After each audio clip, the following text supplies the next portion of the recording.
प्रांतीय रक्षक दल का स्थापना दिवस, सीएम धामी ने ली रैतिक परेड की सलामी। आपदा ड्यूटी में काम करने वाले पीआरडी जवानों को मिलेगा अतिरिक्त भत्ता।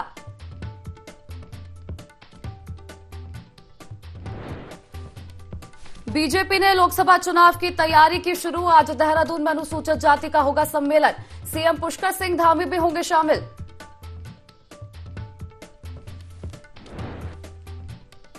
भाजपा कार्यकर्ताओं को जल्द मिलेगा सरकार में प्रतिनिधित्व। मंत्रिमंडल विस्तार पर भी पार्टी आलाकमान लेगा फैसला।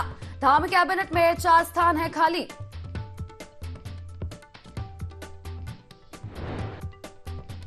हरिद्वार और उधम सिंह नगर में घने कोहरे की चेतावनी। कोहरे के चलते लोगों का जनजीवन हुआ अस्त व्यस्त। प्रदेश के अन्य जिलों में मौसम रहेगा शुष्क।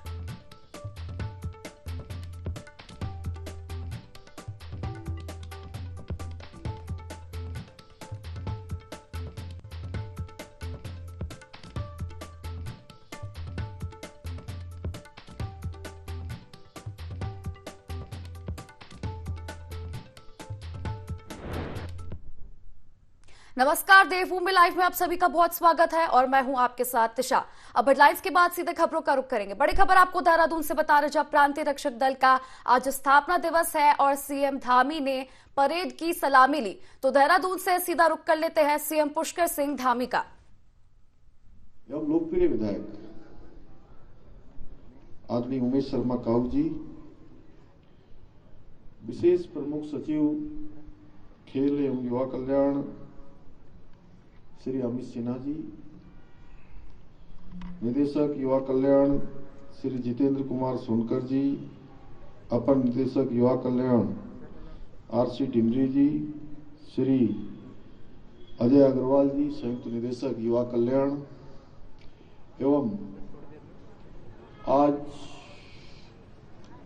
जिस कार्यक्रम के निमित्त हम सब लोग यहाँ पर एकत्र हुए हैं, ऐसे मेरे सभी पीआरडी के सभी अधिकारीगण, सभी हमारे जवान और आए हुए सभी उनके परिजन, हमारे सभी अतिथिगण और विद्यालयों से आए हुए बड़ी संख्या में मैंने जिनको देखा है, मेरे सभी प्रिय छात्र एवं छात्राएं, प्रिय विद्यार्थियों, हमारे सभी मीडिया के सभी हमारे बंधु, मैं सबसे पहले तो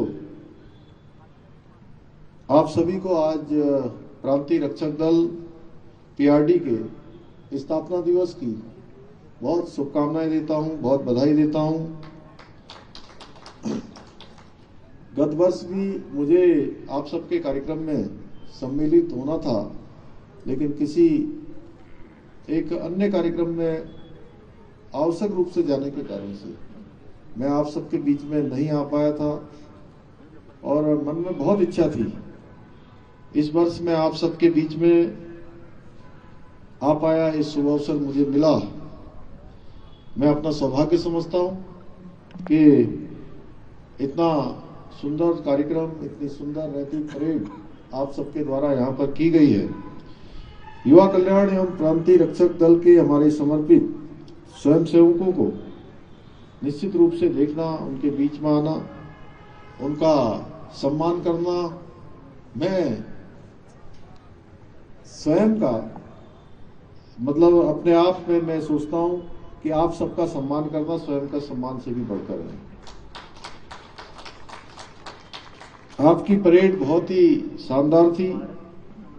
मुझे बहुत खुशी है कि अभी रेखा जी ने बहुत विस्तार से बताया कि किस प्रकार से आप सबके द्वारा, चाहे 4 धाम यात्रा हो, चाहे कांवड़ यात्रा हो या कोई भी आने वाली आपदा हो, या जहां पर भी कमी होती है, जहां कम और वहां हम, इस प्रकार का एक घोष वाक्य पीआरडी के लिए मैं कह सकता हूं।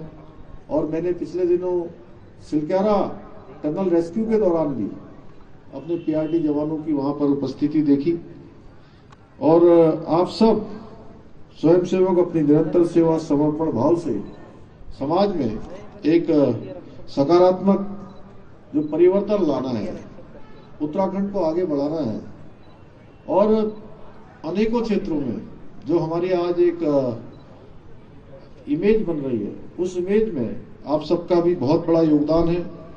आपके उत्साह और समर्पण ने हमें एक मजबूत एवं सुरक्षित समाज की दिशा में कदम से कदम बढ़ाने का हौसला दिया है। भाइयों बहनों, प्रांतीय रक्षक दल के माध्यम से की जा रही सेवाएं, सामाजिक सुरक्षा कार्य, आपदा प्रबंधन, यातायात व्यवस्था, आपकी सहायता निश्चित रूप से जहां पूरे समाज को, हमारी सरकार को और आने वाले लोगों को दी जा रही है, वह अनुकरणीय है। राज्य सरकार ने भी आपके साहस और सेवा को प्राथमिकता देते हुए अनेकों कदम उठाए हैं, जिसके बारे में अभी बहुत विस्तार से रेखा जी ने यहाँ पर आप सबके सामने रखा। पीआरडी स्वयंसेवकों के जो हमारे मृतक आश्रित है, उनके पंजीकरण का शासनादेश होना, जारी होना, इसमें एक महत्वपूर्ण कदम है। अभी तक 116 मृतक आश्रितों को पंजीकृत किया गया है। इनमें से 70 मृतकों के आश्रितों को रोजगार प्रदान किया गया है, जिसमें 25 हमारी बहनें हैं, महिलाएं हैं। हमारी सरकार ने आप सभी की पारिवारिक सुरक्षा और संरक्षण हेतु भी कदम उठाया है। इसके अलावा कांग्रेस के नेता के घर पर पड़े छापों में 200 करोड़ से अधिक का कैश पकड़ा गया, जिसके बाद से भाजपा पूरे देश में हमलावर हो गई है। भाजपा प्रदेश कार्यालय में प्रदेश अध्यक्ष महेंद्र भट्ट ने पत्रकार वार्ता करते हुए कांग्रेस को इंडियन करप्ट पार्टी बताया, तो वहीं कांग्रेस पार्टी के प्रदेश अध्यक्ष करण माहरा ने भाजपा प्रदेश अध्यक्ष महेंद्र भट्ट पर निशाना साधा है। उन्होंने कहा कि महेंद्र भट्ट को पहले ये बताना चाहिए कि मेयर रहे सुनील गामा के कार्यकाल में कितनी जमीनों का अधिग्रहण किया गया और कितनी जमीनें कब्जे में थी और किसकी संपत्तियां दोगुनी हुई। उन्होंने कहा महेंद्र भट्ट बाहर की बात कर रहे हैं, जबकि उन्हें प्रदेश में अंकिता भंडारी हत्याकांड में उस वीआईपी की बात करनी चाहिए थी।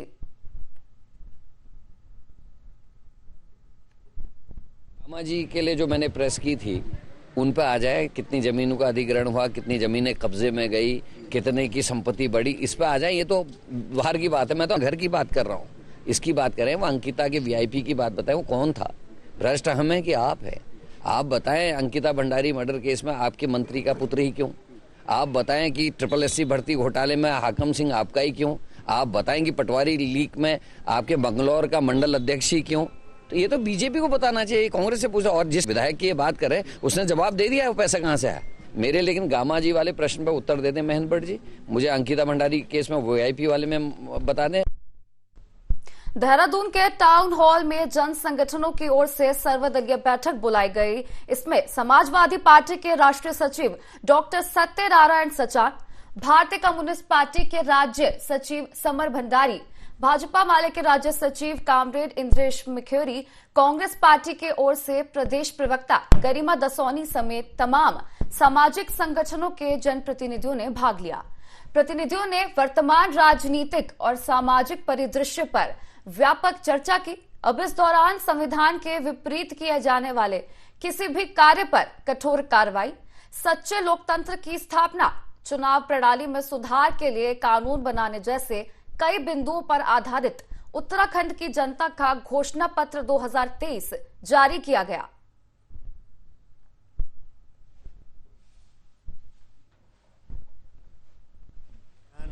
जो बना है उसके तहत ये है कि नफरत हटाओ और भारत बचाओ, इस तरह की राजनीति खासकर जो भाजपा कर रही है। एक तरफ तो नफरत फैलाई जा रही है, झूठ फैलाया जा रहा है, दूसरी तरफ लोगों के मौलिक अधिकारों पर हमला है, पूरे लोकतंत्र पर हमला है, हमारे जो स्वतंत्र संस्थान हैं उनको अपने कब्जे में किया गया है, हमारे पूरे समाज और सभ्यता पर हमला है।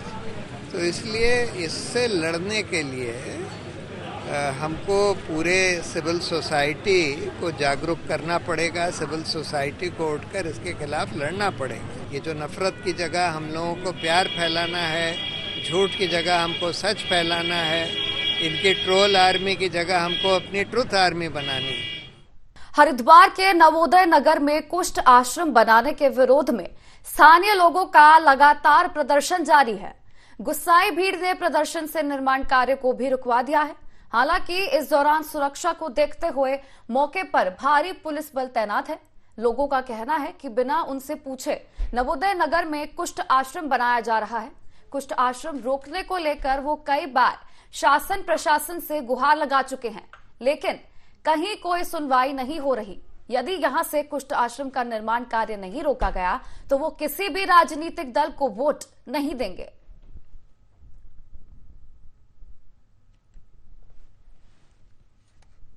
है 19 तारीख से लगातार इस कुष्ठ आश्रम को स्थानांतरित कराने के लिए यहाँ पर बैठे हुए हैं, लेकिन न तो प्रशासन न शासन हमारी बात पूछने आ रहा है। तो ये बहुत अत्याचार की बात है।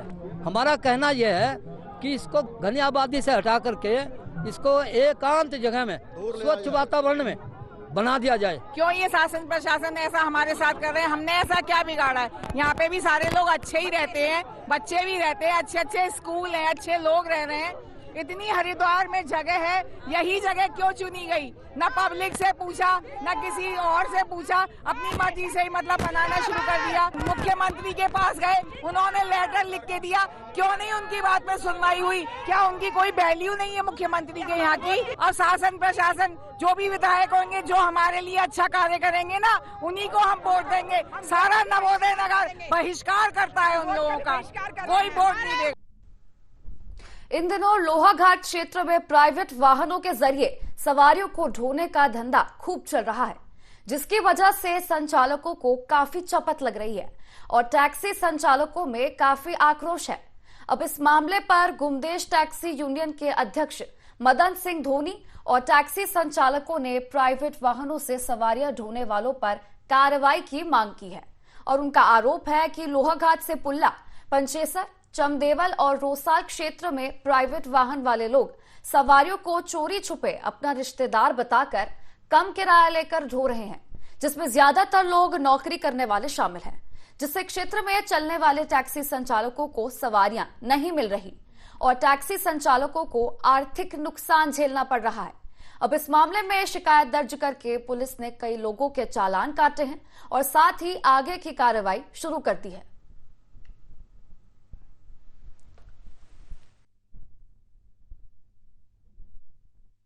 असर हो रहा है, इससे प्राइवेट वाले सस्ते में भी निकल जाते हैं और हमारी सवारियां भी ले जा रहे हैं, चाहे छोटी गाड़ी हो बड़ी गाड़ी हो।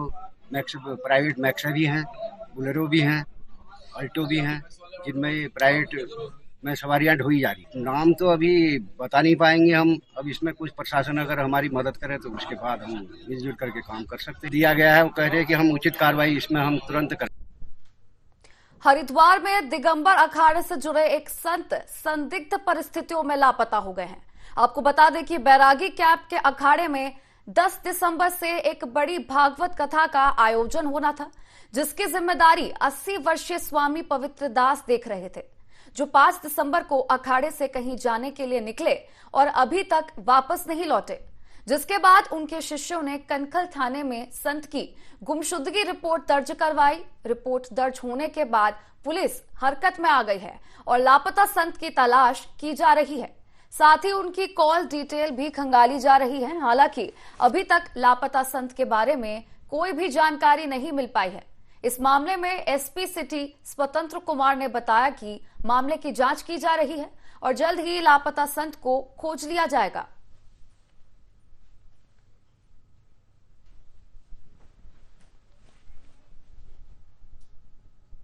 रोटरी क्लब रुड़की ने एक सराहनीय कदम उठाते हुए नगर में नई पहल शुरू की है, जिसके अंतर्गत जिन लोगों के हाथ पैर नहीं हैं और आर्थिक रूप से कमजोर हैं, उन्हें जोधपुर से स्पेशल डॉक्टर की टीम बुलाकर निशुल्क कृत्रिम अंग लगाए जा रहे हैं, जिसके बाद लाभार्थियों को अपार खुशियों का एहसास हो रहा है। आपको बता दें कि क्लब ने शिविर 3 दिन के लिए लगाया था, लेकिन लोगों की भारी भीड़ को देखते हुए इसे 3 दिन के लिए और बढ़ा दिया गया है। इस पहल में रोटरी क्लब के साथ साथ बाहर से आए डॉक्टर्स का भी सहयोग मिल रहा है। वहीं रोटरी क्लब के प्रेसिडेंट अशोक अरोड़ा का कहना है कि इस तरह के काम से बहुत खुशी मिल रही है। साथ ही भगवानपुर विधायक ममता राकेश ने भी रोटरी क्लब की इस पहल की तारीफ की है और कहा कि नर सेवा ही नारायण सेवा है।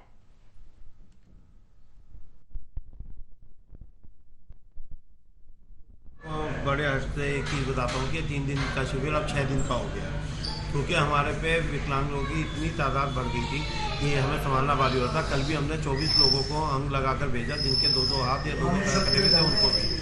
आज भी 26 लोगों को अंग लगाए जाते हैं। कल के लिए हमारे पास 51 ऑलरेडी रजिस्ट्रेशन हो चुके हैं, तो इसलिए हमें अपने शिविर को अगले 3 दिन के लिए और बढ़ाना पड़ा है। हमने डॉक्टर से जो है मदद मांगी थी। हमारे बीच में अशोक अरोड़ा जी, जो हमारे रोटरी क्लब के अध्यक्ष हैं यहाँ के, जिनकी बदौलत ये इतना बड़ा कार्यक्रम का आयोजन किया गया। तो आज इन्होंने रिक्वेस्ट कर जोधपुर फुट वियर जो लगाती है, जो सबसे बड़ी संस्था है एशिया की, तो उसमें जो है उनसे हमने रिक्वेस्ट की, तो उन्होंने हमारी अपील मान ली और 3 दिन के लिए इसको कार्यक्रम को और आगे बढ़ा दिया। बहुत बधाई और शुभकामनाएं साधुवाद देना चाहती हूँ रोटरी क्लब रुड़की के हमारे चेयरमैन और सभी हमारे सम्मानित सहयोगी उस तबके के लिए ये काम कर रहे हैं जो हमारे दिव्यांग भाई बहन हैं। वास्तव में जिस पीड़ा के साथ वो अपना जीवन जी रहे हैं और उनकी परेशानी को दूर करने के लिए विशेष प्रयास उनके द्वारा किए जा रहा है। हमारे सैकड़ों भाई बहन ऐसे हैं, कल पहला दिन था और आज भी, और मुझे बताते हुए बड़ी प्रसन्नता हो रही है कि 3 दिन इन्होंने और बढ़ाए हैं, 3 दिन और इस कार्यक्रम को जारी रखेंगे।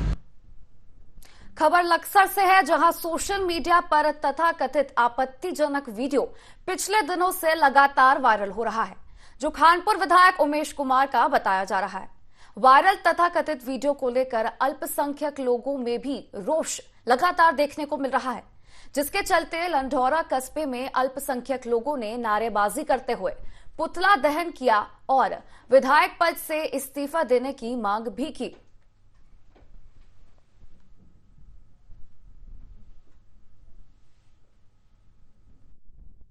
बोलने का मकसद सिर्फ इतना था कि हम बताना चाहते हैं उमेश कुमार को, जब हम लाइन में लग के 2.5-3 घंटे हम वीरान कर सकते हैं उसे वोट देने के लिए, जिताने के लिए, तो हम सड़कों पे भी आ सको गलत बात के लिए विरोध करने के लिए, क्योंकि सिर्फ हम पैदा वोट देने के लिए नहीं है, हम अपनी आवाज भी उठाएंगे और अगर हो सके तो हम सड़कों पे भी निकलेंगे। लेकिन उसकी वीडियो बनाने का आधार क्या है? उसे ब्लैकमेल करने का, तो समाज में जाना फैलाओ।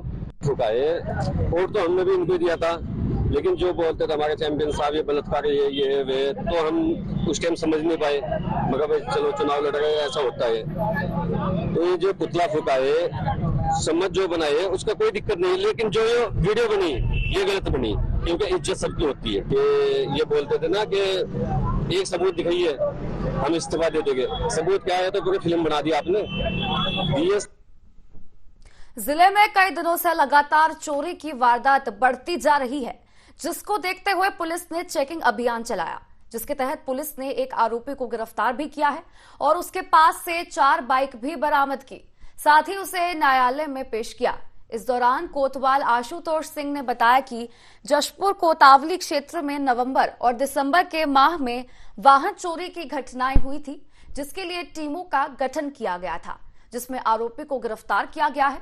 फिलहाल पुलिस आगे की कार्रवाई में जुटी है।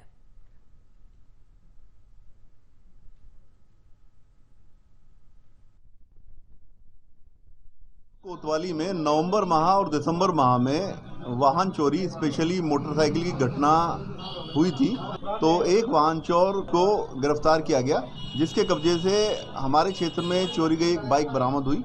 उससे पूछताछ करने पर 3 अन्य बाइक जो बिजली घर के सामने खंडर में उसने छुपा के रखी थी, उन 3 बाइकों को भी बरामद किया गया। इस प्रकार 4 बाइकें हमारी टीम के द्वारा बरामद की गई। अभियुक्त जो हमने अरेस्ट किया है, कौशल सन ऑफ मनोज, इसके खिलाफ मुकदमा दर्ज करके आज इसको माननीय न्यायालय पेश किया जाए। लोहाघाट के आईटीबीपी क्षेत्र में पिछले 10 दिनों से गुलदार की दहशत जारी है, जिसकी वजह से ग्रामीणों में काफी डर का माहौल बना हुआ है। वहीं इस मामले पर लोहाघाट रेंजर दीप जोशी ने बताया कि गुलदार प्रभावित क्षेत्र छमनिया और आईटीबीपी आवासीय परिसर में वनकर्मी लगातार रात्रि ग्रस्त कर रहे हैं और लोगों को गुलदार के प्रति सचेत कर रहे हैं।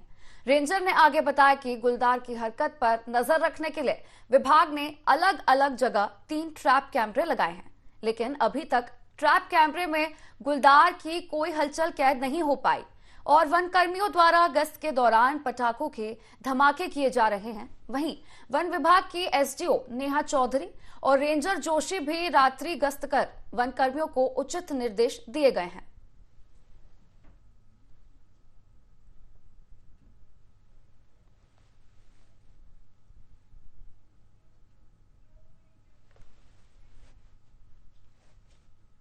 इसी के साथ देवभूमि लाइव में फिलहाल इतना ही। आप बने रहिए IND 24 के साथ। नमस्कार।